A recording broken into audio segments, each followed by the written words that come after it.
வணக்கம், welcome to சுவை six. வாங்க இன்றைக்கி அவரைக்காய் பொரியல் பார்க்கலாங்க. ரொம்ப அருமையாக இருந்தது, அவ்வளோ டேஸ்ட்டாக இருந்ததுங்க. இந்த மாதிரி செஞ்சால் ரொம்ப ரொம்ப நல்லாயிருக்கும்.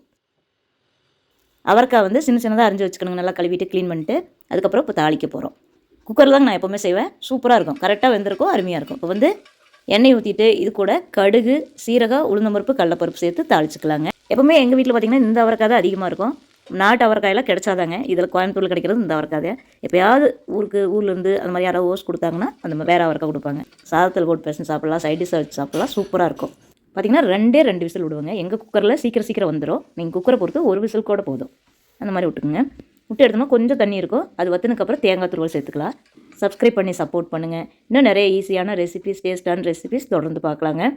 ரொம்ப அருமையாக இருக்கும். டக்குன்னு வந்துடுங்க. 2 விசில் தாங்க எடுத்துக்கலாம். அவ்வளோ அருமையாக இருக்குங்க. உங்களுக்கு இன்னும் நல்லா காயாக வேணும்னா 1 விசில் கூட போதும் அவரைக்காய்க்கு. தேங்க்யூ ஃபார் வாட்சிங்.